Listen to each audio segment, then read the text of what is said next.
नमस्कार बंधुरा एसएस दास किचेने आमी सुमिता आज निये एसेछि नतून एकटा रेसिपि।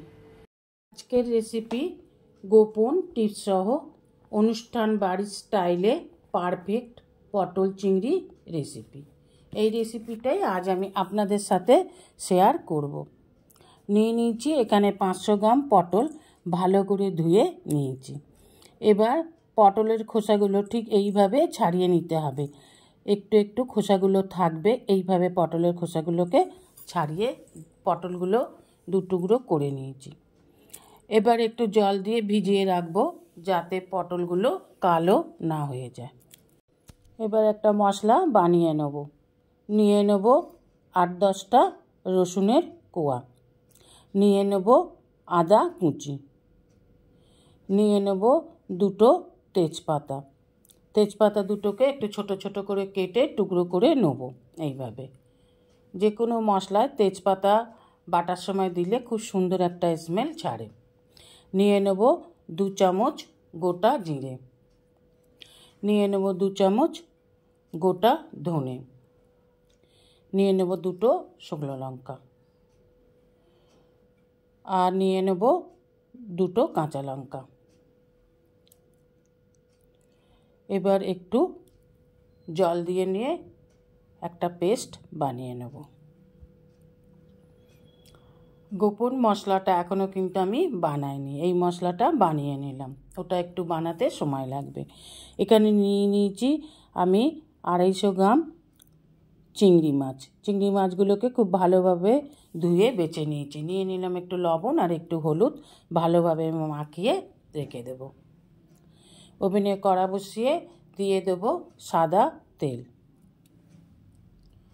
তেলটা একটু বেশি দিতে হবে। আমি এখানে সাদা তেল নিয়েছি, আপনারা ইচ্ছা করলে সর্ষের তেলেই রান্নাটা সম্পূর্ণ করতে পারেন। দিয়ে দেব ডুমো করে কেটে রাখা আলু আর একটু হলুদ গুঁড়ো, আর দিয়ে দেব পরিমাণ মতন লবণ। দিয়ে এবার আলুগুলোকে ঠিক হালকা এইভাবে লাল করে ভেজে তুলে নেব। অল্প হিটে ভাজতে হবে, তাহলে আলুগুলো ভেতর অবধি সিদ্ধ হয়ে যাবে। এবার এই তেলেই দিয়ে দেব কেটে রাখা পটলগুলোকে।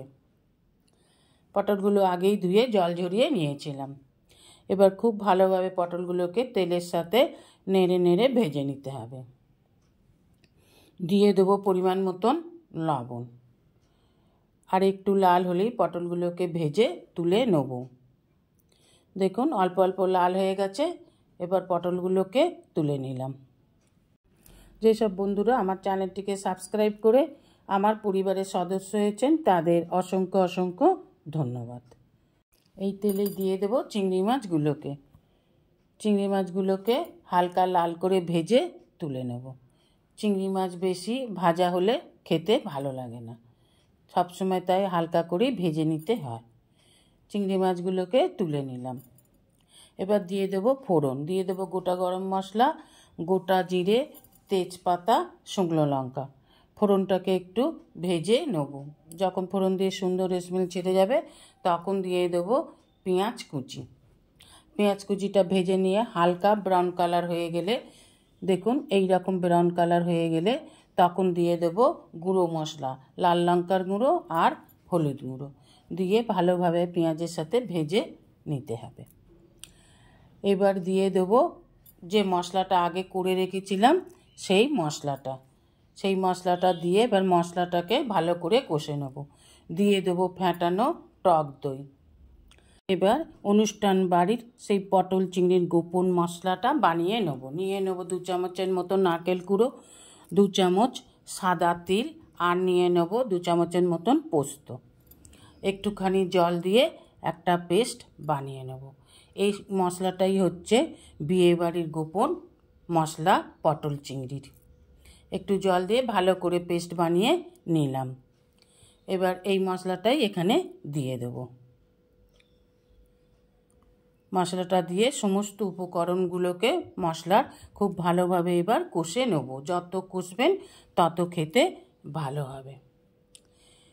অনুরোধ রইল এইভাবে একবার করে খেয়ে দেখবেন। পটল চিংড়ি আমরা সবাই করি, সবাই জানি, কিন্তু তবুও অনুরোধ রইল এইভাবে একবার পটল চিংড়ি অবশ্যই একবার করে খেয়ে দেখার। এবার দিয়ে দেবো আগে থেকে ভেজে রাখা আলু, পটল আর চিংড়ি মাছগুলোকে।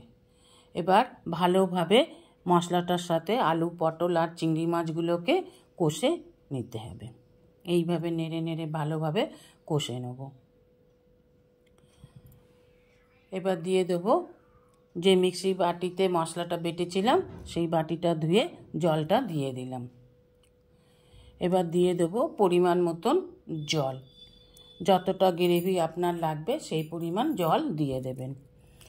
এবার সমস্ত উপকরণগুলোকে খুব ভালোভাবে নেড়ে নেড়ে এই জলের সাথে মিশিয়ে দিতে হবে। ভালোভাবে নেড়ে না দিলে, জলের সাথে না ফুটলে কিন্তু তরকারি টেস্টি হয় না। এবার দিয়ে দিলাম পরিমাণ মতন লবণ। এখানে আমি আলু, পটল আর চিংড়ি মাছে লবণ ছিল, তাই জন্য এতক্ষণ লবণ দিইনি। এবার জল দিয়ে লবণটা দিলাম। লবণটা অবশ্যই একটু পরিমাণ মতো দিতে হবে, বুঝে দিতে হবে। ঢাকা দিয়ে 5 মিনিট ফুটে গেল। ফুটে যাবার পর ঢাকা খুলে একটু ভালোভাবে নেড়ে চেড়ে দিয়ে দেবো ছোটো চামচের 1 চামচ গরম মশলা আর 1 চামচ ঘি। এবার নেড়ে চেড়ে নামিয়ে নিলেই তৈরি অনুষ্ঠান বাড়ির মতন পটল চিংড়ি। এবার গরম গরম ভাতের সাথে পরিবেশন করুন। রেসিপিটা ভালো লাগলে অবশ্যই একটা লাইক, কমেন্ট, সাবস্ক্রাইব করার অনুরোধ রইল। পাশে থাকা বেল আইকনটিতে ক্লিক করে দেবেন নিউ ভিডিওর আপডেট যাতে সবার আগে আপনার কাছেই পৌঁছে যায়। নমস্কার, আজ এই পর্যন্তই। আবার দেখা হবে নতুন একটা রেসিপির সাথে নতুন একটা দিনে। ভালো থাকবেন, সুস্থ থাকবেন, সঙ্গে থাকবেন। নমস্কার।